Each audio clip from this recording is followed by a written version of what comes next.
Welcome to US Rail Journeys, Series 3.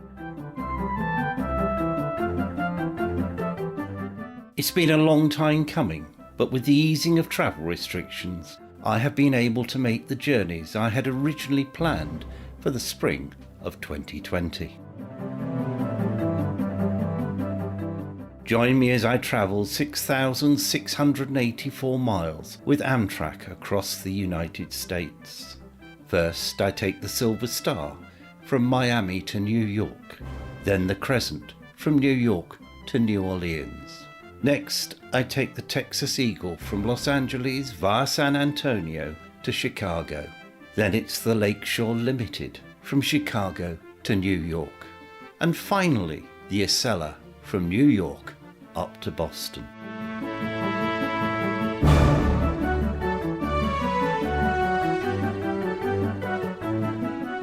Episode 11. I look round the Moynihan train hall and I join the Crescent for the first part of the journey to New Orleans.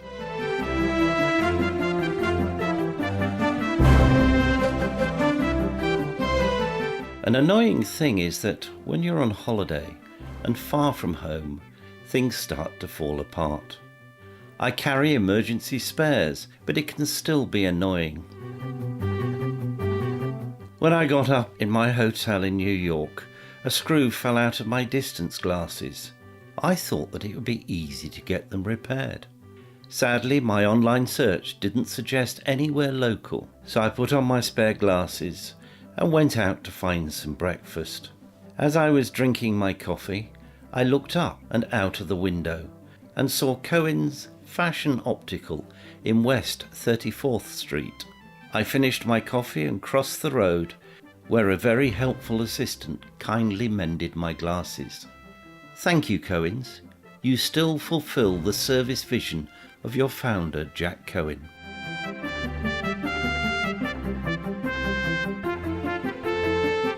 I'm stood on a balcony at the moment, looking down at the main concourse of the Moynihan train hall, this magnificent new facility.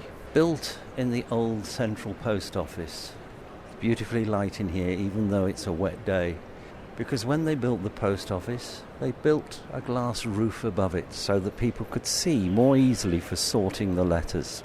All this has been retained in this hall that opened just over a year ago. I'm here because I'm taking the Crescent, a daily long-distance passenger train with Amtrak numbers 19 and 20. It's the successor of numerous trains dating back to 1891 and was first introduced in its present form in 1970. As you can hear, the station announcements are about of the same quality as in most railway stations I've encountered across the world. The Crescent passes through 10 states plus the District of Columbia, so the tally of states that I pass through is increasing by the day. It's Amtrak's third longest route in the east, behind only the Silver Star that I arrived here on last night, and the Silver Meteor, both which run from Miami to New York. In 2018, the Crescent carried 274,807 passengers, which was an increase of 6.2% from 2017. The Crescent takes us through the northeast cityscapes, the shining Blue Ridge foothills, historic Civil War battlefields, the heart of the American South, and then on to the shimmering Louisiana Bayou country. In a scheduled 32 hours, we travel 1,377 miles.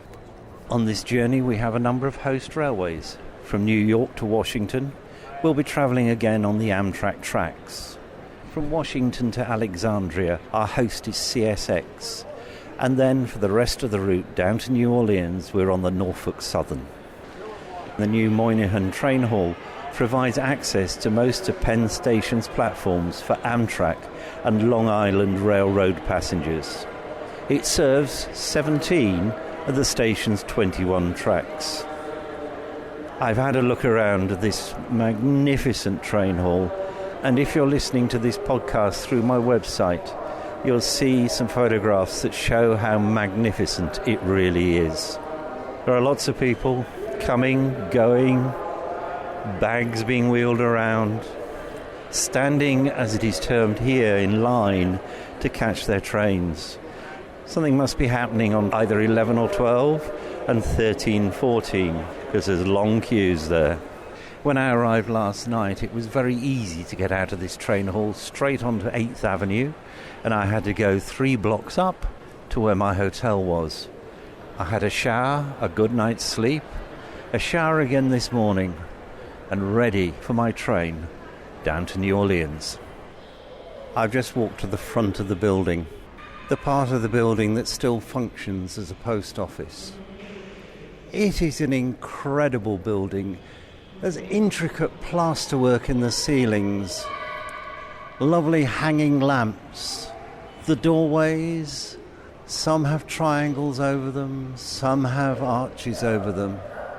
This really is a stunning building built to impress. You can see that this post office was built in days when the city had great pride in itself, in days when the city wanted to show that it had culture. It's a great pity that we don't look after our services and have places like this any longer.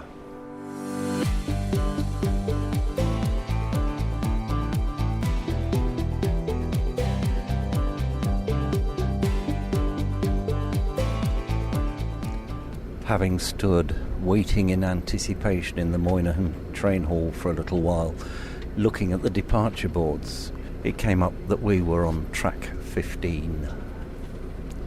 So down the escalator from the splendour of the train hall and into the subterranean dungeons of Penn Station. Anyway, I'm now aboard the Crescent. As we leave the station, we'll head for the 2.5-mile long Hudson River tunnels again and cross the New York-New Jersey state line. A maximum of 24 trains can travel through each tunnel each hour, and they operate at near capacity during peak hours.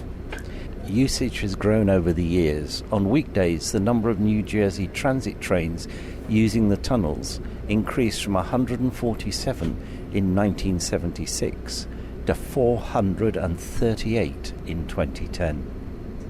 They were damaged by flooding in 2012, and in May 2014, Amtrak stated that one or both tunnels would have to be shut down within 20 years. In May 2021, the US Department of Transportation approved 2 new tunnels, although the funding sources for these projects were never identified. When we emerge, we'll be recrossing the New Jersey Meadowlands. It's 2:15 and we're departing on time.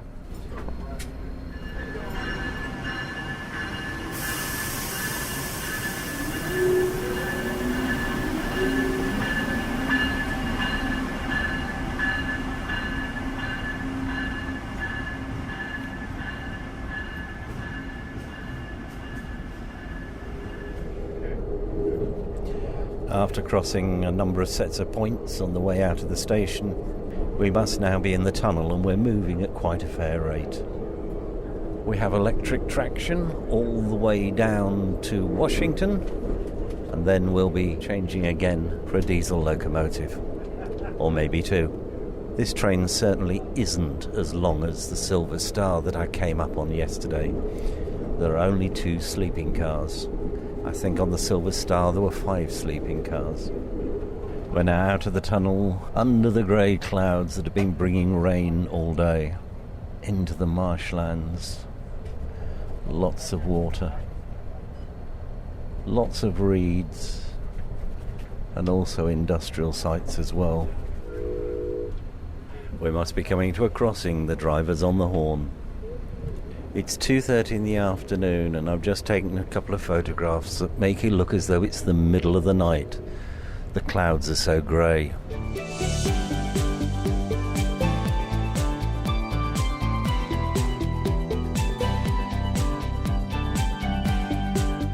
I'll say one thing for the grey clouds and the rain. it doesn't improve this entrance into Newark, New Jersey. Newark is the largest city in New Jersey, and in 2019 Bloomberg News pointed out that Newark Liberty Airport held the dubious distinction of being the worst US airport.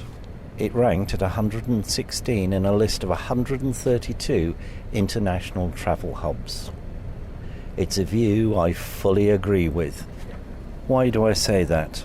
Okay, my view comes from the fact that in late 2001, I was threatened at gunpoint by a soldier who didn't understand that after taking the battery out of your laptop, as he had instructed, it wouldn't start unless I put the battery back in. Fortunately, an officer was on hand to point out that he'd missed a number of key steps on his checklist. I feared that if the officer hadn't been there, I might not have been recording this podcast today. Newark's Penn Station is a bit like London's Clapham Junction. It's served by multiple rail and bus carriers. It's the 7th busiest railway station in North America and the 4th busiest in the New York area. We've travelled 10 miles so far from the Moynihan train hall, and it's pouring with rain. My first experience of Newark Penn Station was in 2001. Memory serves me right, it was January, and I was over here for a workshop in New Jersey. I was staying in a town called Clinton, and I had a spare day in my itinerary, and I thought I'd go into New York. So somebody took me to a station, and a train arrived.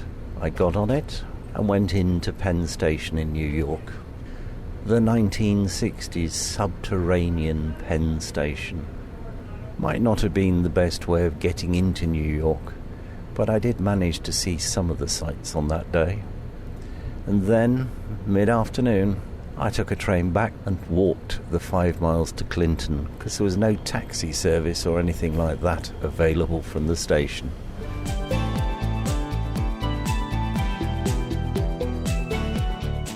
We're travelling at speed through New Jersey on our way towards Trenton. A wood yard on my left, railway sidings, single-storey cinder block buildings. Looks like a maintenance depot. Caterpillar diggers, flatbed wagons in the sidings. Beyond that, some buildings that have seen better days. An old disused signal box with trees growing out of its roof. I would imagine that the signal box controlled the yard. What looks like an old water tower. Whether it's used as a water tower today, I'm not sure, but plenty of mobile phone aerials attached to it. It's still raining, water streaming across the windows, though I don't think it's quite as heavy as it was earlier.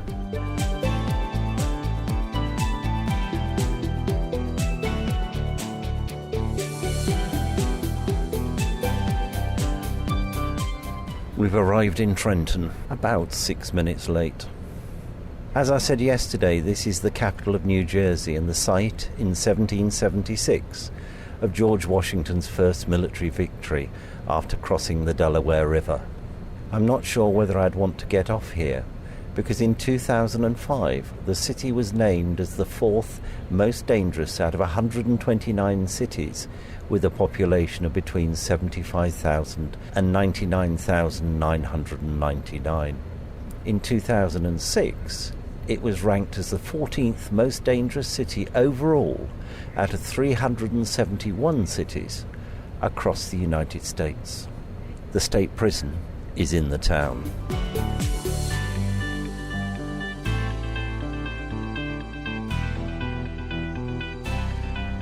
According to the map I'm looking at, we will soon be passing Frank's Gunshot Double Tap Shooting Range. Sounds a really great place. And that's quickly followed by Holmesburg Junction. As I thought, this train is much shorter than the one I was on yesterday. 3 coach carriages at the front, cafe car in the middle, 2 sleepers behind, and then the baggage car on the end. And of course the locomotive on the front. As always, the cafe car is the place to be. There's been quite a queue of people getting things to eat and drink.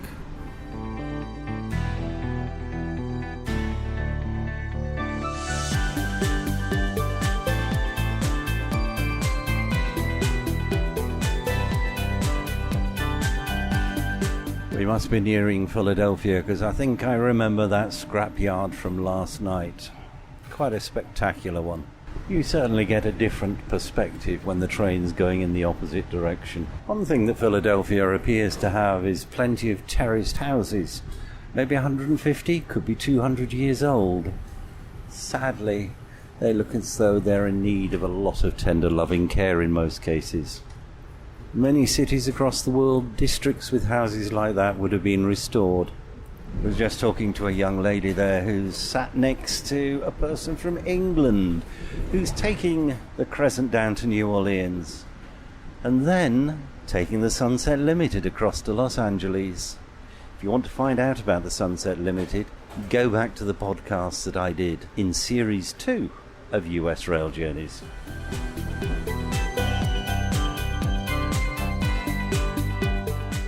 As I said to you yesterday, Philadelphia is the largest city in the Commonwealth of Pennsylvania. The population in 2020 was 1,603,797 people, the second highest population on the US East Coast. It's the economic and cultural centre of the Greater Delaware Valley. It's one of the oldest municipalities in the United States, founded in 1682 by William Penn to serve as the capital of the Pennsylvania colony. The city played an instrumental role in the American Revolution and was one of the nation's capitals at that time.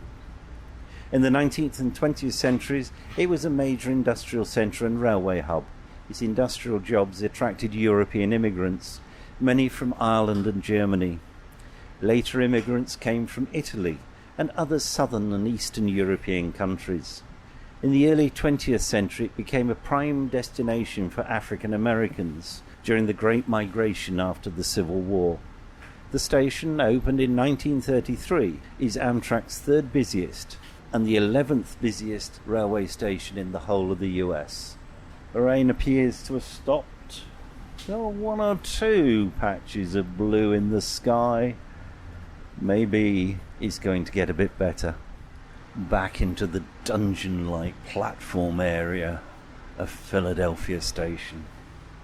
Dark, dismal, a lot of people walking along the platform to join the train. I suspect that we'll be quite full on our journey south to New Orleans.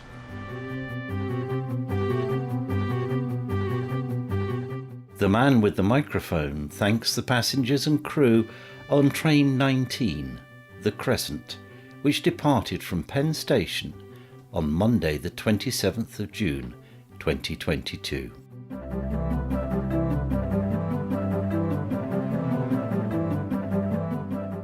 The US Rail Journeys podcasts are produced and published by the Mr. T Podcast Studio.